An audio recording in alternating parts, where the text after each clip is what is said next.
네,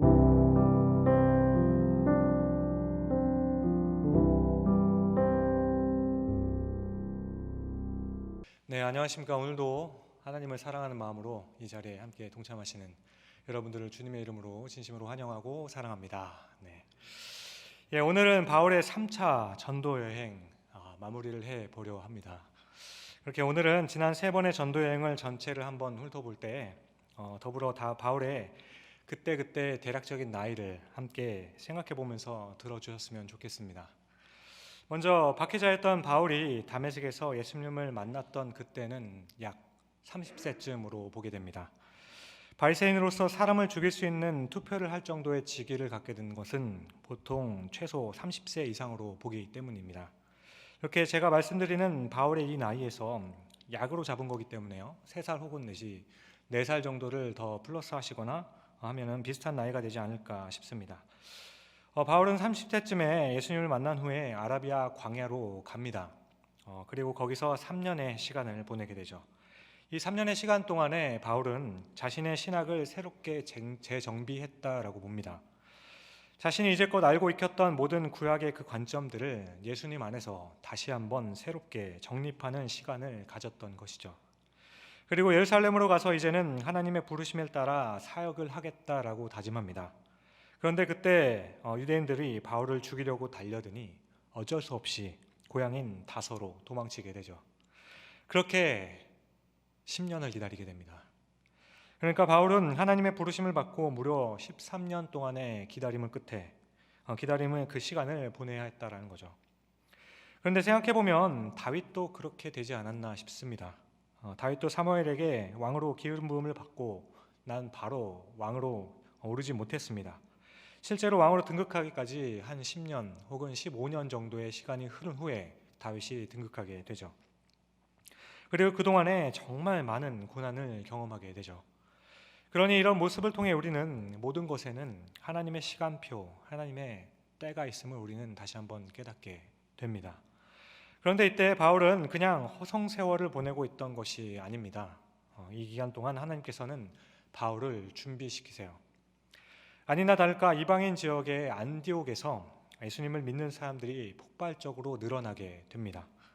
그렇지만 예루살렘의 총회는 이방인들의 구원에 대해서 굉장히 회의적이었죠. 하지만 이방인들에게도 성령이 임하는 것을 보면서 결국 이방인들에게도 구원이 있다라고 선언하게 됩니다. 그렇게 보냄을 받은 사람이 바로 바나바입니다. 바나바는 안디옥 성도들을 돌보기 위해서 약 43세에 바울을 불러서 같이 동역하자고 했던 겁니다. 그렇게 바울이 본격적으로 사역을 시작하게 된 것은 약 43세 정도가 되는 겁니다. 바울은 이제 본격적으로 안디옥에서 이방인들을 돌보는 사역을 시작합니다. 그리고 바울이 45세 되던 해에 성령의 인도하심을 따라 드디어 1차 전도 여행을 시작하게 되죠. 사도행전 13장 2절과 3절의 말씀을 보면 주를 섬겨 금식할 때 성령이 이르시되 내가 불러 시키는 일을 위하여 바나바와 사울을 따로 세우라 하시니 이에 금식하며 기도하고 두 사람에게 안수하여 보내니라. 이렇게 1차 전도 여행이 시작이 됩니다. 1차 전도 여행은 3년간 진행이 됩니다. 안디옥에서 시작된 선교가 안디옥에서 멀지 않는 고브로 섬을 지나서 갈라디아 지역을 위주로 사역을 하게 돼요. 실루기아, 살라미, 바보, 아탈리아, 버가, 안디옥, 이고니온, 루스드라, 더베 그리고 역순으로 돌아오게 되죠. 지역이 궁금하신 분들은 나중에 성경을 통해 확인하시거나 바울의 1, 2, 3차 전도 여행을 보고 지도를 보시면 살펴보시면 좋겠습니다. 어쨌든 이 사역은 성령께서 허락하신 사역이라 말씀드렸습니다. 그래서 성령께서 인도하신 사역이었어요. 따라서 내용이 말할 것도 없었죠. 바울은 이 1차 전도행에서 엄청난 반대와 부딪히게 됩니다. 심지어 돌로 맞아 죽었을지도 모르는 일을 경험하게 되죠. 그렇게 죽었다고 생각해서 성 밖으로 던져졌는데 그 다음날 갑자기 벌떡 일어나서 다시 그 성에 들어가 복음을 전하게 되죠. 우리는 요만한 짱돌 하나 맞아도 한 달 혹은 일주일은 요양을 해야 되는데 바울이 죽게끔 던졌으니 얼마나 큰 돌을 던졌겠습니까? 얼마나 크게 내리 찍었겠어요. 그런데 그렇게 다 죽어가던 사람이 다음날 멀쩡하게 되어서 그 성에 나타나게 되는 겁니다. 그리고 복음을 전한 거예요. 이것은 성령의 역사라고 밖에는 설명이 안 되는 거죠. 그렇게 1차 전도 여행에서 복음 전파에 있어서 가로막는 것이 있다면 그냥 다 깨부시고 가는 겁니다. 가는 곳마다 수많은 사람들이 예수를 믿었고 가는 곳곳마다 교회가 세워지게 됐죠. 그래서 말 그대로 성령 행전이라 말씀드렸습니다. 그럼 여기서 한 가지 질문을 드립니다. 1차 전도 여행이 끝났을 때 바울의 나이는 몇이었을까요? 네, 제가 너무 말이 빨랐나요? 네, 처음 1차 전도 여행을 시작했을 때 45세, 그리고 총 3년을 사역했으니 48세가 됩니다. 그렇게 바울은 48세의 선교의 본부인 다시 안디옥으로 돌아오게 되죠.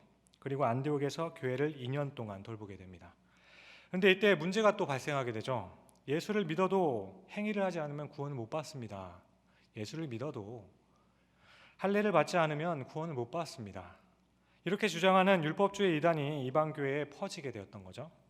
그렇게 1차 전도 여행지였던 갈라디아 지역에 많이 평면하게 혼란이 일어나게 됩니다. 이 부분은 갈라디아서를 보면 잘 아실 거예요. 그래서 또다시 예루살렘 총회가 열리게 되죠. 그리고 이때 구원은 오직 믿음으로만 받는 것이라는 것을 재차 확인하게 됩니다. 그렇게 이 교리가 다시 정립이 되자 바울은 혼란을 겪고 있는 그 교회들이 생각이 납니다. 그래서 2차 전도 여행을 떠나죠. 그때 나이 50세입니다. 먼저는 갈라디아 지역을 돌아보게 되죠. 그리고 사도행전 16장 5절을 말씀을 보면 이때 사역에 대해서 이렇게 말씀해요. 이에 여러 교회가 믿음이 더 굳건해지고 수가 날마다 늘어가니라.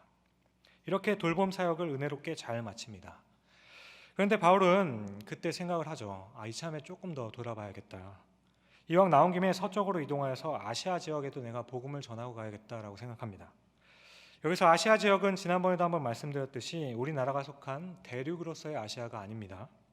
당시엔 소아시아의 한 행정구역으로서 갈라디아 지역의 서쪽에 위치한 로마의 한 행정구역을 얘기합니다.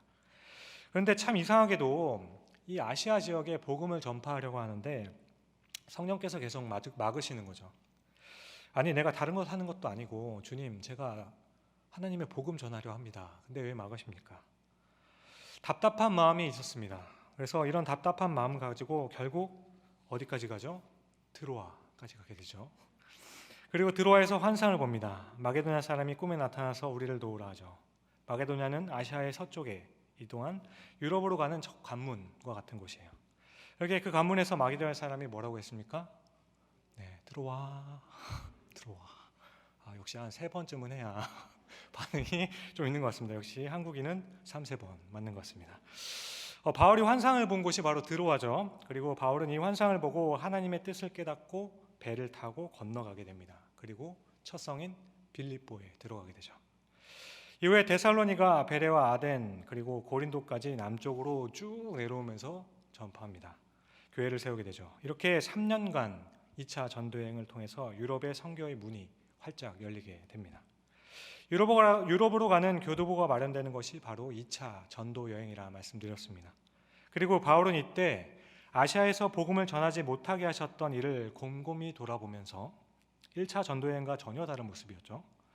하나님의 뜻에 대해서 깊이 깨닫게 됩니다. 따라서 2차 전도 여행을 생각하실 때 떠올릴 것은 바로 하나님의 뜻입니다. 내 뜻이 중요한 것이 아니라 하나님의 뜻이 중요하다는 거죠. 그 후로 바울은 다시 안디옥으로 복귀하면서 아시아에 있었던 에베소에 잠시 들려서 하나님의 복음을 아주 살짝 맛보여주죠.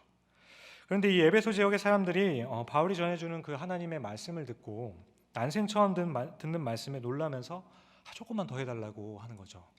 하지만 이때 바울이 중요한 것이 뭐였죠? 바로 하나님의 뜻이었기 때문에, 그래서 바울은 에베소의 사람들에게 만일 하나님의 뜻이면 내가 다시 돌아와서 복음을 전해줄게요 라고 하면서 2차 전도여행을 3년간에 마치게 됩니다.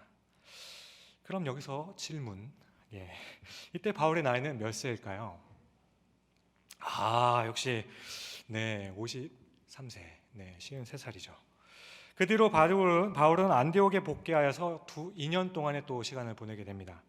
그런데 바울이 잠시 쉬는 이 기간 동안에 하나님께서는 잠시 들렸던 그 에베소 지역에 한 가지 일을 행하시죠. 아볼로라로 하는 유대인이 에베소 지역에서 탁월한 언변을 가지고 복음을 전하게 되죠. 그리고 이때 아볼로가 전하는 말씀을 듣고 수많은 사람들이 예수를 믿게 됩니다. 그러니까 에베소 지역에서 교회가 설 수 있는 그 토대를 아볼로가 만들게 되는 거죠. 그리고 다시 때가 되어서 바울은 3차 전도 여행을 시작하게 됩니다. 바울은 3차 전도 여행을 시작하면서 에베소로 가게 되죠. 그런데 놀라운 것은 이미 예수를 믿는 사람들이 있다라는 거예요. 바울은 너무 놀랐습니다. 분명히 전에는 성령께서 복음을 전하지 못하게 하셨는데 어떻게 예수 믿는 사람들이 나타났을까? 그래서 에베소 지역의 사람들에게, 예수를 믿는 사람들에게 물어보았죠. 19장 2절이죠. 이르되 너희가 믿을 때 성령을 받았냐? 이르되 아니라 우리는 성령의 계심도 듣지 못하였다. 분명 예수를 믿는 사람들이 있는데 아직 이들은 성령을 알지는 못했습니다. 그래서 바울은 19장 6절에 이들에게 안수하였더니 그때 성령이 임하게 되죠. 그런데 여러분, 이 당시에 성령 임재는 무엇을 뜻한다라고 말씀드렸는지 기억나시나요? 성령의 임재는 바로 하나님의 뜻, 하나님의 허락이라고 말씀드렸습니다. 안수하면 무조건 성령 받는 것이다. 아닙니다. 하나님의 뜻에 대한 복음 전파를 할 수 있도록 하나님께서 인허해 주셨다는 말이죠. 분명히 2차 전도여행에서는 하나님의 뜻이 이 지역에 복음을 전하지 못하게 막으셨어요. 그런데 3차에서는 이제 아시아 지역에 복음을 전하라는 성령의 허락이 떨어진 것이 바로 성령 강림의 사건이라는 겁니다. 하지만 여기서 주의할 것은, 또 아시아 지역을 강조하면서 지난번에 말씀드렸던 것은 복음의 서진, 복음은 무조건 서쪽으로 간다라는 것은 아니라고 말씀드렸습니다. 지구는 둥그니까 서쪽으로 계속 걸어가다 보면 만나는 분들이 많아지고 결국은 어디로 가게 되죠? 예루살렘으로 간다. 따라서 땅끝은 예루살렘이라고 하고 예루살렘에 복음이 전해지면 그때 예수님께서 오실 것이다. 이것이 맞는 걸까요? 네, 틀리다라고 말씀드렸죠. 복음은 한 방향으로만 가는 것이 아닙니다. 서쪽으로 가는 복음이 있는 것이고 또 동쪽으로 가는 복음도 있는 거예요. 3차 전도 여행은 그렇게 동쪽으로 복음이 갔습니다. 그러니까 복음은 어느 방향으로만 가는 것이 아니라 그런 제한적인 것이 아니라는 거예요. 오히려 물이 차올라 넘쳐 흐르듯이 필요한 그곳으로 흐르게 되어 있는 것이 바로 복음이라는 겁니다. 복음은 쏟아나는 샘물과 같이 하나님의 뜻하신 모든 방향으로 퍼져 나가는 겁니다. 따라서 먼 곳 가까운 것이 아니라 어느 곳이나 우리는 땅끝이라고 볼 수 있다는 거예요. 3차 전도 여행을 통해서 깨닫게 된 것이 바로 이것이었다라고 말씀드렸습니다. 그렇게 3차 전도 여행의 핵심은 모든 곳이 땅끝이다라는 거죠. 자, 바울은 성령의 허락을 따라 본격적으로 에베소에서 아시아 지역을 시작하죠. 2년 반 동안 제자를 가르치고 두라노 성원에서 그 제자를 가르친 그 사람들을 아시아 곳곳에 파송하여서 그들이 교회를 세우도록 합니다. 그 결과 19장 10절에 이렇게 말씀하죠. 2해 동안 이같이 하니 아시아에 사는 자는 유대인이나 헬라인이나 다 주의 말씀을 듣더라. 에베소를 중심으로 당시 로마 행정구역으로서 소아시아 전역에 편만하게 복음이 펴지게 되는 겁니다. 그렇게 바울의 선교 전략이 점점 발전하게 되는 거죠. 처음에는 무조건 발로 갔죠. 그러다가 이제는 직접 가지 않고 가르치는 사역을 통해서 교회를 세우게 되죠. 왜냐하면 복음은 내가 가야만 하는 것이 아니라 성령께서 하신다라는 것, 하나님의 뜻이 있어야 한다라는 것을 깨닫게 되기 때문이죠. 따라서 우리가 서 있는 그곳이 땅끝으로 생각하고 하나님의 뜻에 따라 복음을 전해야 함을 우리는 깨닫게 됩니다. 그렇게 바울이 한 번도 가보지 못한 교회가 세워지기도 하죠. 그곳이 바로 대표적인 곳이 골로새입니다. 골로새서 2장 1절에 이렇게 말씀하죠. 내가 너희와 라오디아에 있는 자들과 물은 내 육신의 얼굴을 보지 못한 자들을 위하여 얼마나 힘쓰는지 너희가 알기를 원하노니 라고 했죠. 자, 여기까지 1차, 2차, 3차 전도여행이 지난 시간까지 다루었던 내용입니다. 이렇게 성공적으로 아시아 지역의 사역을 마치고 이제 바울은 그 눈이 로마로 향하게 되죠. 19장 21절을 보면 이 일이 있은 후에 바울이 마게도냐와 아게아를 거쳐 예루살렘 가기로 작정하여 이르되 내가 거기 갔다 후에 로마도 보아야 하리라. 당시 로마는 전 세계를 지배하고 있었습니다. 바울이 생각하는 그 세계관 안에서는 로마가 전 세계를 지배하고 있었어요. 그래서 바울 당시의 그 세계관에서는 로마가 세계의 수도였습니다. 그래서 모든 길은 로마로 통한다라는 말이 있었던 것처럼 그러니 로마가 만약에 복음화가 된다면 얼마나 그것이 편만하게 복음이 전파되겠는가 생각했던 거죠. 바울은 이미 3차 전도 여행으로 그것을 확인한 바 있었습니다. 제자를 양성하여서 그냥 길로 보내게 되면 하나님의 뜻하신 모든 곳에서는 교회가 세워지고 복음이 전파된다는 것을 깨닫게 되었다는 거죠.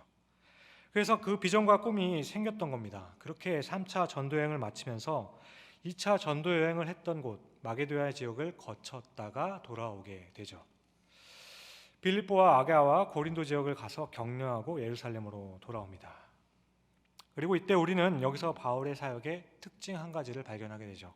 그것은 바울은 항상 가서 교회를 세워주고 그 다음은 반드시 한 번 더 돌보는 사역을 한다라는 거죠. 2차 때 갔던 곳을 3차 때 한 번 더 들러보게 되는 겁니다. 그럼 이때 질문입니다. 이때 바울이 나이는 몇 세쯤 되었을까요? 네, 57세쯤 됩니다. 어느 순간 보니까 나이가 꽤 됐어요. 30대쯤에 부름 받아서 이제 57세가 된 겁니다. 약 60세의 나이가 된 거죠. 그런데 여러분 참 이상합니다. 3차 전도여행으로 2차 전도여행 지역을 돌아보고 왔다라고 말씀드리지 않았습니까? 그러니 로마로 가겠다라는 비전을 품었다라면 고린도 지역에서 보면은 지도로 보시면 로마가 굉장히 가까워요. 그래서 마게도냐 끝지역인 고린도에서 로마로 바로 넘어가면 됩니다. 그런데 고린도에 넘어가지를 않아요. 바울의 나이가 60세 정도였다라고 했습니다. 지금 100세 시대의 청춘이라 하지만 제가 어렸을 적만 해도 칠순이면은 동네에 잔치를 열었던 것을 기억합니다. 그러니 바울이 살았던 고대 사회에서 60세면 오늘 내일 하는 거예요. 따라서 바울이 생각하기를 내 나이가 이제 60인데 하루라도 빨리 가서 내 사명 감당해야지 하지 않겠습니까? 그런데 바울의 걸음은 로마로 향한 것이 아니라 예루살렘으로 갑니다. 로마를 가더라도 반드시 예루살렘을 들렀다가 가기로 마음을 먹어요. 그런데 우리는 이 이유를 아는 것이 굉장히 중요합니다. 바울이 예루살렘으로 가야만 했던 그 이유는 세 가지가 있습니다. 첫 번째는 예루살렘에는 박해가 많았어요.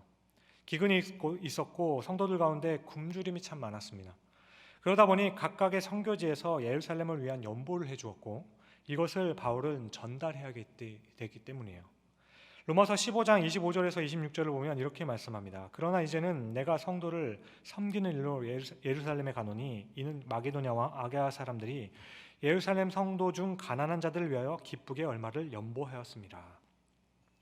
그러니까 바울은 적지 않은 연보를 들고 있었으니 하루라도 빨리 가서 동족들에게 전해주고 도움을 주고 싶었던 마음이 있었다라는 거죠.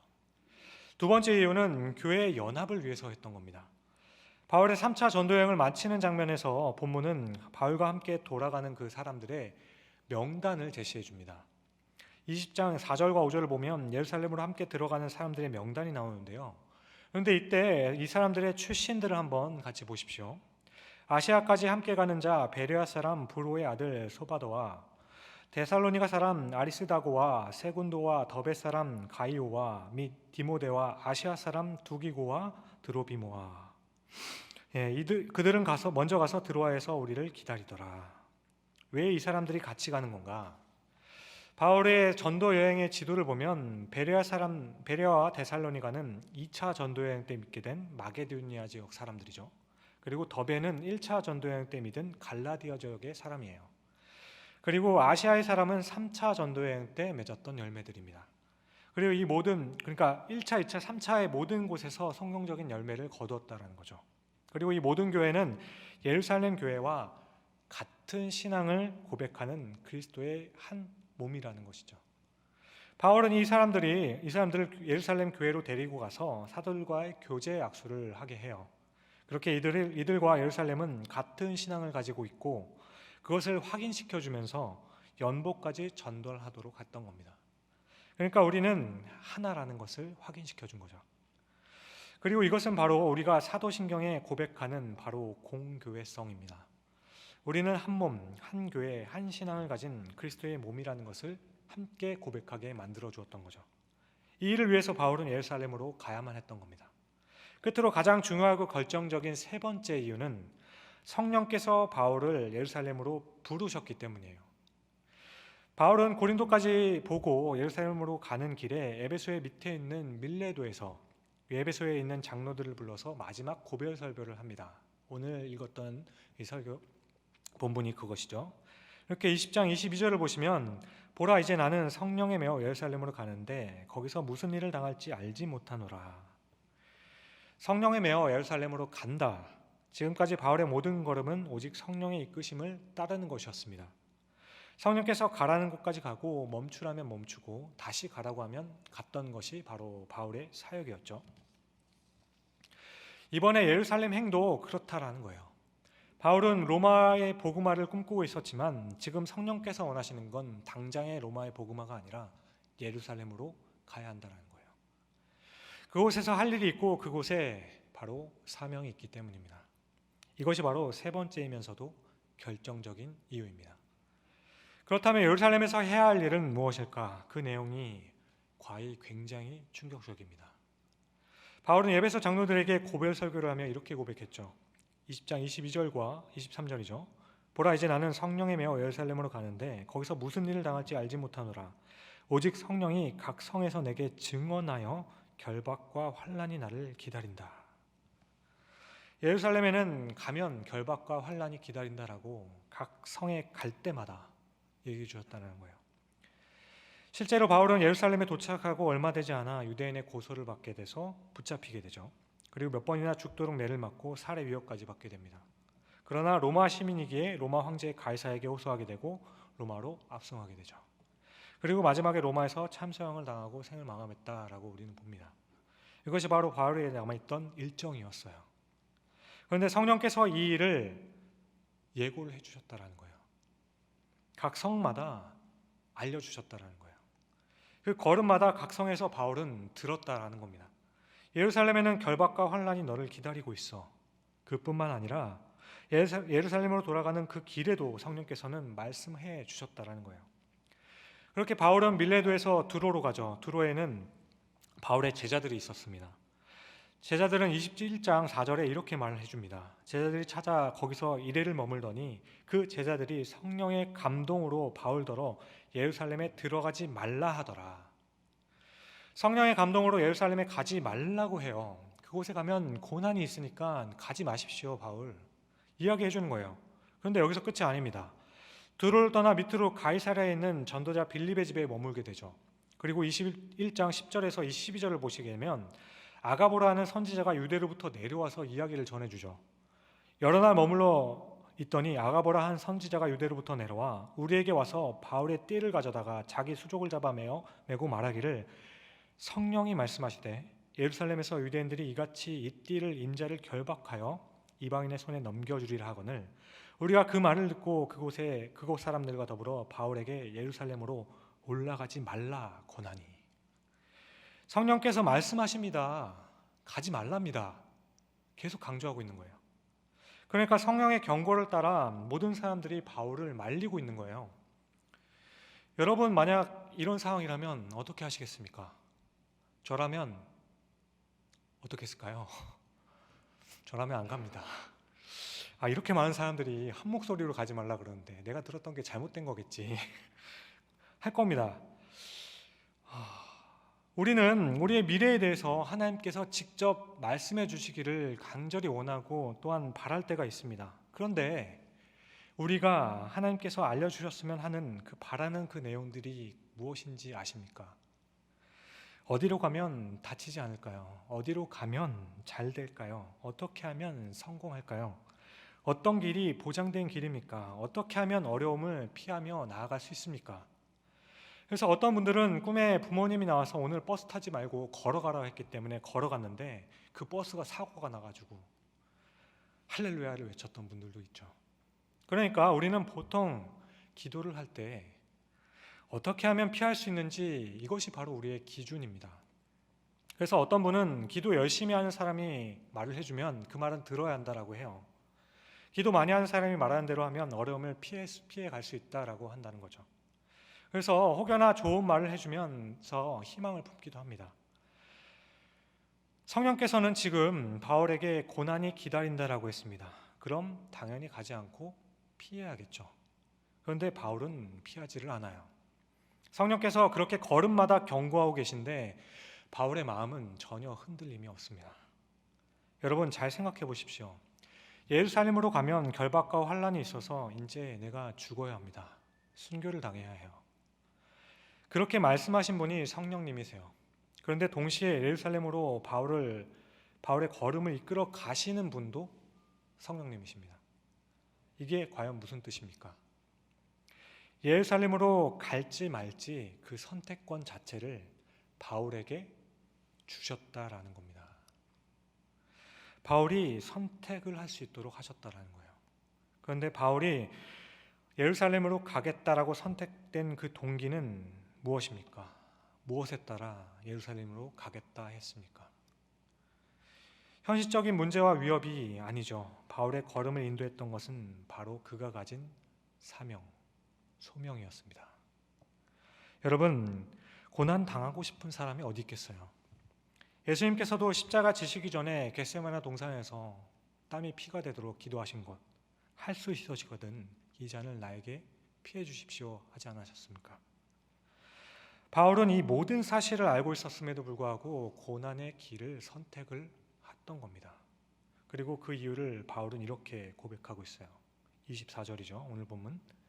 내가 달려갈 길과 주 예수께 받은 사명, 곧 하나님의 은혜의 복음을 증언하는 일을 마치려 하면은 나의 생명조차 조금도 귀한 것으로 여기지 아니하노라. 아가보 선지자가 와서 경고할 때도 바울은 이렇게 말해줍니다. 21장 13절을 보시면 바울이 대답하되 여러분이 어찌하여 울어 내 마음을 상하게 하느냐. 나는 주 예수의 이름을 위하여 결박당할 뿐 아니라 예루살렘에서 죽을 것도 각오하느니라. 우리가 만일 바울의 입장이라면 어떻게 하시겠습니까? 바울은 3번에 걸친 전도여행을 했는데 그때마다 목숨을 걸었습니다. 그리고 그때마다 수많은 교회들을 세웁니다. 수많은 사람들이 이로 말할 수 없는 그 일을 해내죠. 단 한 사람의 걸음으로 그 많은 사람들이 복음으로 돌아오게 됩니다. 이렇게 이제 자신은 60을 바라보는 나이가 되었어요. 그러면 어쩌면 넘었을지도 모릅니다. 이렇게 말씀드리면 얼마 남지 않는 인생이라고 하실 수도 있어요. 그래서 더욱더 이제 이만했으면 대접받고 잘 마감할 수도 있습니다. 마음의 갈등이 있지만 성령께서는 고난이 어떨지 계속 경고하시고 선택권을 주셨어요. 그러면 얼마든지 마음 편하게 먹을 수 있는 거죠. 내 나이 60인데 뭐 좋을 게 있다고. 어딜 가도 바울을 반겨줄 곳이 있었고 심지어 바울에게 눈을 빼어줄 정도의 사람도 있었습니다. 바울의 여생을 책임져 줄 사람이 수도 없이 많았다라는 거예요. 안 갈 수 있었어요. 그런데 사명이 바울을 그냥 두지 못했던 겁니다.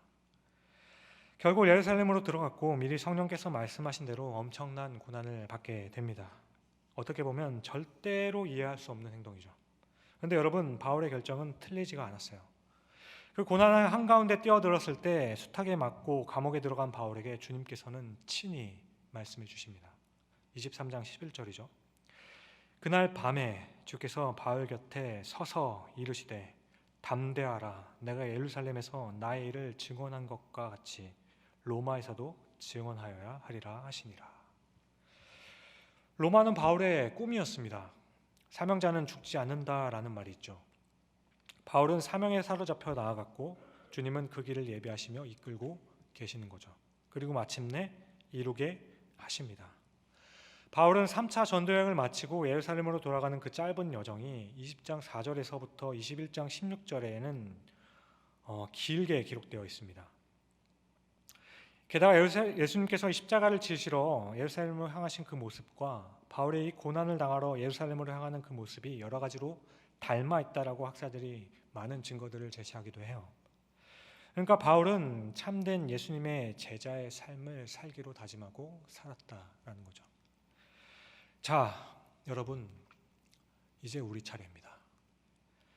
여기까지가 바울의 걸음을 보시면서 어떤 생각을 해보셨습니까? 우리는 과연 무엇으로 오늘의 삶을 살아가고 있으셨습니까? 우리가 결정할 때 그 결정의 기준은 과연 무엇이었습니까? 성공, 아니 어려움을 피하는 것입니까? 아니면 내게 주어진 사명, 하나님께서 나에게 맡기신 소명, 심판이십니까? 머지않아 우리는 주님의 보좌 앞에서 심판받을 겁니다. 그때 어떤 열매를 주님께 내어드리겠습니까? 지금 고인 되신 맨발의 전도자 최춘선 할아버지께서 자주 하시던 말씀이 있습니다. 사명은 각자야. 이 밤에 우리 각자의 어떤 상황들과는 관계없이 우리들의 마음에 불을 지필, 복음 안에서 그리스도 안에서 우리의 심령에 불을 붙여질 자신만의 그 사명을 찾을 수 있는 오늘 이 시간이 될 수 있기를 간절히 소망합니다. 나의 간절한 기대와 소망을 따라 아무 일에든지 부끄러워하지 아니하고 지금도 전과 같이 온전히 담대하여 살든지 죽든지 내 몸에서 그리스도가 존귀하게 되게 하려 하나니. 기도하겠습니다.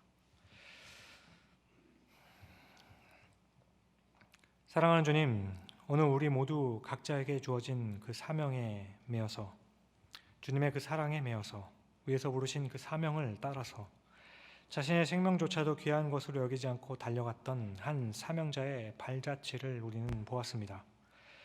나를 따라 오너라, 내가 너희를 사람을 낚는 어부가 되게 하리라 하셨던 주님, 우리의 걸음이 주님을 따르는 걸음이 되기를 간절히 원합니다. 각자에게 주신 사명을 발견하며 흔들림 없이 그 길로 나아갈 수 있도록 우리에게 충성의 마음을 더하여 주시옵소서. 장차 주님 앞에 부끄러움이 없는 일꾼으로 서기를 간구하옵고 이 모든 말씀을 우리 구주 예수 그리스도의 이름으로 간절히 기도드립니다.